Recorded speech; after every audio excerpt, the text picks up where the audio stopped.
First and foremost, I'd like to give all praise to Yahweh, Ba'ashem, Yahwashi, Ba'ashem, Rukal Kadash, double honors to the elders and apostles of Great Millstone who teach this truth and sincerity.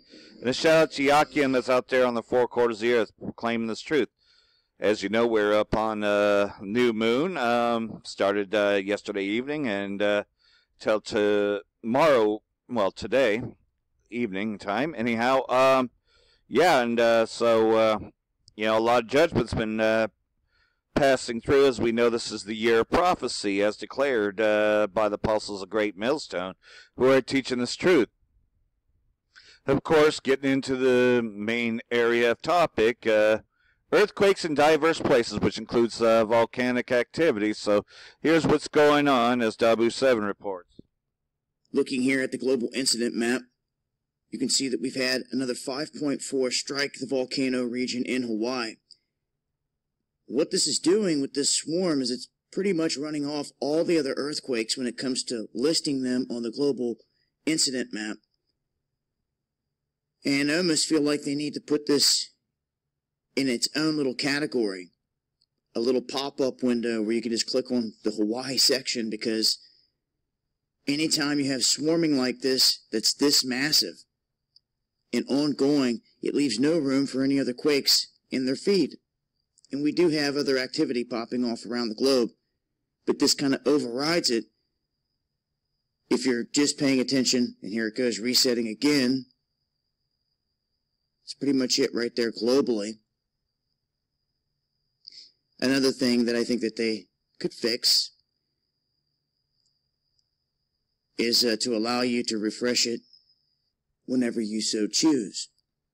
You can see here a 5.4, and this was a volcanic explosion or eruption that took place here at the top of the caldera. We'll zoom in, you can see where the swarm is here as of late around this Crater Rim Drive region.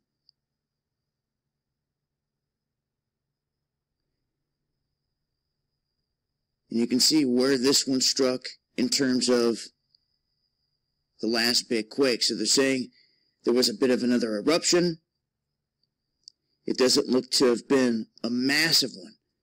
Been waiting to see if we have one that lets off a huge plume. But this area, very active still.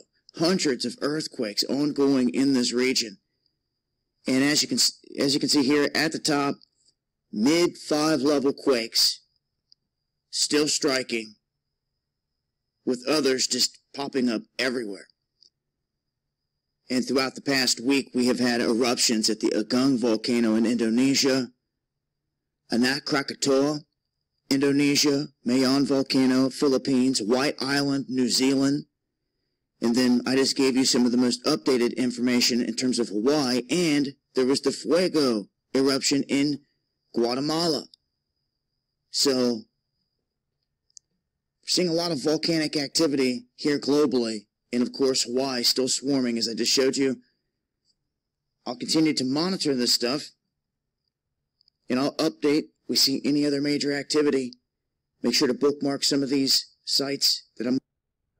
So, you know, there's still stuff going on with the Kilauea volcano, so we'll look at that. There's a type of cumulus cloud that's most often associated with forest fires or large explosive eruptions. But back in late May, Hawaiian Volcano Observatory scientists spotted pyrocumulus clouds or fire clouds forming over the Puna fissure system. And today, residents endured a lot of lightning and thunder.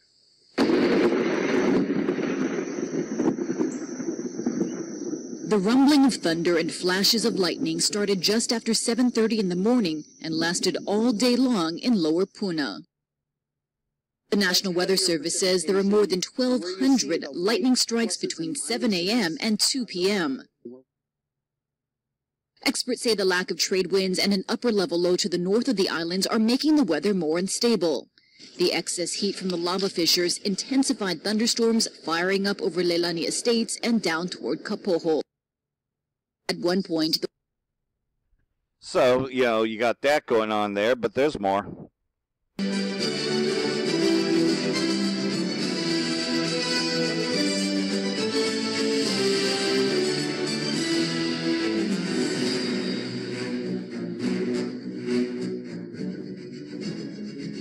So far, the 2-month-long eruption of Kilauea volcano on the Big Island of Hawaii has sown an epic amount of destruction, covering entire neighborhoods with lava, evaporating the island's largest lake, and transforming a tropical landscape to something more like Mordor.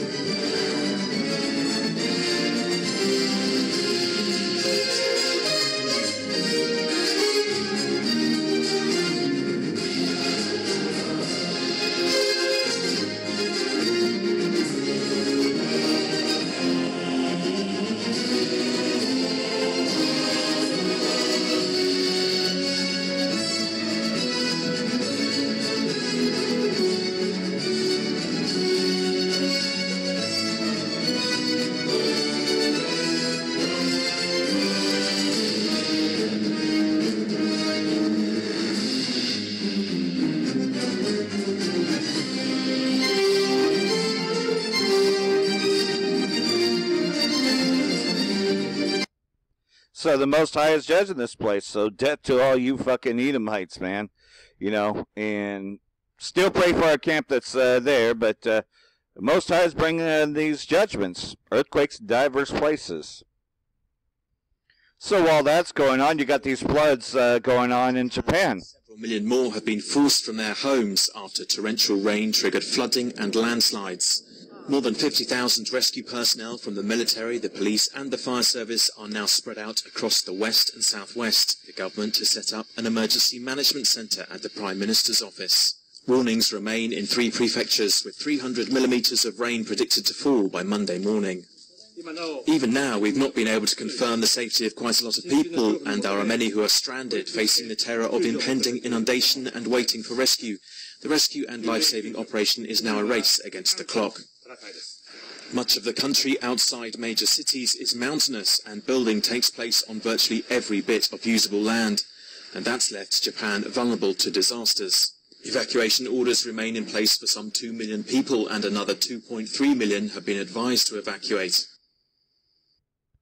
Now let's move on to wars and rumors of wars, the things that we're supposed to see before the return of Yahwashi. Gomer, one of the parts that's against Syria, they just got hit by a fucking derailed train. So, you know, the Most High is visiting them as well. You know, they're all drawn to the Valley of Yehoshaphat, which is the Valley of Yahweh's judgment. And so we're seeing, you know, the Most High visiting these places as well.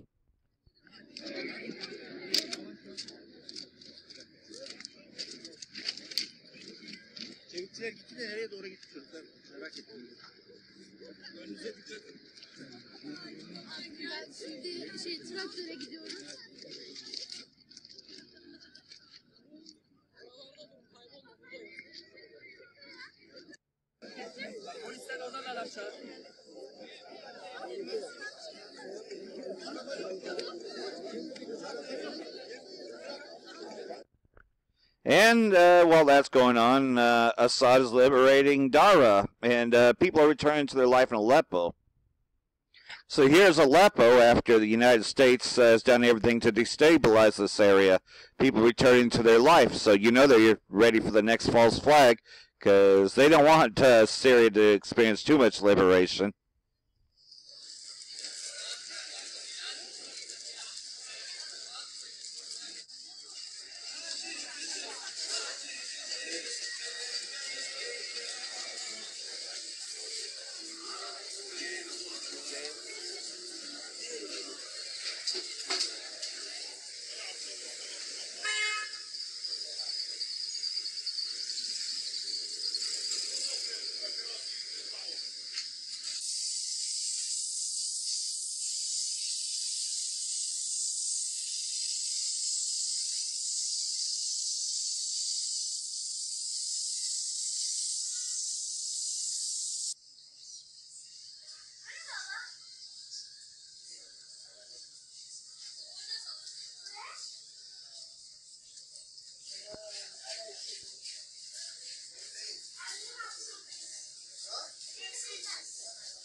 So you know that Syria is one of the countries that is getting fucked up now by Esau, but Aleppo is returned to so-called normal life, right? But the terrorists were in control of that for the longest until Assad liberated. But Syria was our brother and had betrayed us when they went with the so-called white men to deceive us, you know, spreading the lies of Christianity.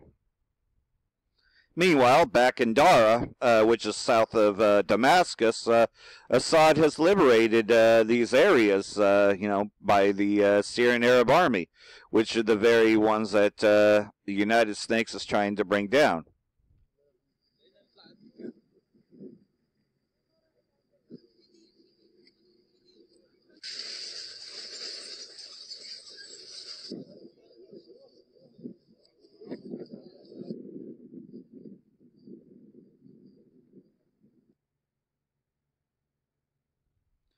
And so you know as well as I do that this thing's going to escalate. They're going to do a false flag and blame the Assad government, as they normally do whenever they start losing the war. But the reason why this place is getting jacked up so badly is because, yes, Syria was our brother, you know.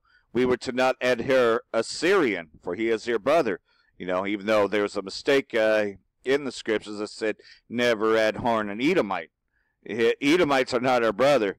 But the Syrian was. But unfortunately, though, made a deal with Esau, Edom. And for that, that's why they're getting fucked up now. All these places, I reiterate again, all these places, in Psalm 83 in particular, that coincided, became confederate against us, now all of them are getting fucked up by the sword, which is Esau, Edom. Well, I don't know if I have enough time to go through all of his video, but I'm going to play a little bit. Brother Malcolm introduced me to this guy, and he has some pretty good information. So let's just take a look at the first few minutes. If I have to divide into another video, I will, Shalom. So let's just hear what he has to say, because this is very interesting. Give me 1 second, guys. See if anybody comes on. I'm really just doing this to record the show yet again, because I'm getting all kinds of stuff happening on my end over here. I don't know, for those of you who've seen the show in the past, I have more than once now recorded a show, which I just did today. I recorded about 80% of my show for the day. I usually just like to record it, and it just got disconnected, and the entire recording disappeared. Luckily, I had the audio recording in the background, which I think I'm still going to edit that and put it up as a show, but very frustrating. Because I like to edit it and add all the images and everything for you guys to be able to see the stuff in the background and the connections. I mean, I'm always going to include my show notes, but damn it if it doesn't frustrate me to have this continually happen. Where, you know, I mean, of course, it could be chalked up just an internet connection issue, which it doesn't make any sense because I've had it looked at many times. But yeah, you know, and when I tried to run the camera with this, you know, the videos were getting all fucked up, you know. So now that I'm not running the camera, it seems to be working fine, right? Yeah, Esau always be fucking with the recordings, you know. Continue to lose connection, which I may lose connection during this broadcast, but just the fact that the show, during my Zoom recording,